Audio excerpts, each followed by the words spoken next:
మీరు ఒక వ్యక్తి గురించి ఇతరులతో ఎంత ఎక్కువగా మాట్లాడితే మీరు అతనితో అంత తొందరగా ప్రేమలో పడతారు.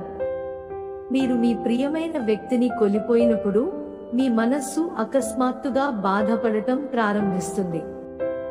ఒక యువతి తన మనస్సును పూర్తిగా ఉత్తేజపరిచే వ్యక్తితో ఎల్లప్పుడూ లైంగిక సంబంధం కలిగి ఉంటుందని మనస్తత్వశాస్త్రం చెబుతోంది. తక్కువ మాట్లాడే వ్యక్తులు ప్రశాంత స్వభావం కలిగి ఉంటారు.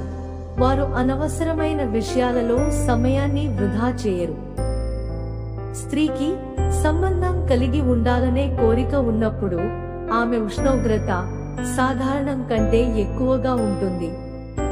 సైకాలజీ ప్రకారం 18 నుండి 24 సంవత్సరాలు వయస్సు గల అమ్మాయిలు, అబ్బాయిలు తమ అందం గురించి పిచ్చిగా ఉన్నారని ఆందోళన చెందుతారు.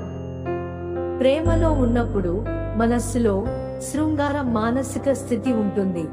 ఇది ఒక వ్యక్తిని ప్రశాంతంగా, సంతోషంగా మరియు శక్తివంతంగా చేస్తుంది.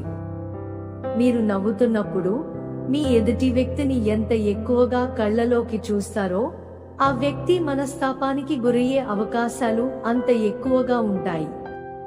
మీరు ఇష్టపడే వారికి పూర్తి సమయం ఇవ్వకండి. కొద్దిగా వారిని విస్మరించండి. ఇలా చేయడం ద్వారా వారు మీ వైపు ఎక్కువగా ఆకర్షితులవుతారు.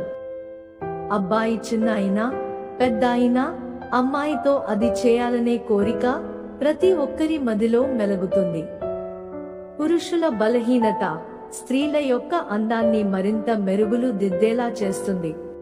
మగాడికి మొహమాటం ఎంత పెరుగుతుందో అంతే సులభంగా ఆడదాని చేతిలో మోసపోతాడు. మాకు మీ సపోర్ట్ కోసం ఛానల్ ని లైక్ చేసి సబ్స్క్రైబ్ చేసుకోండి.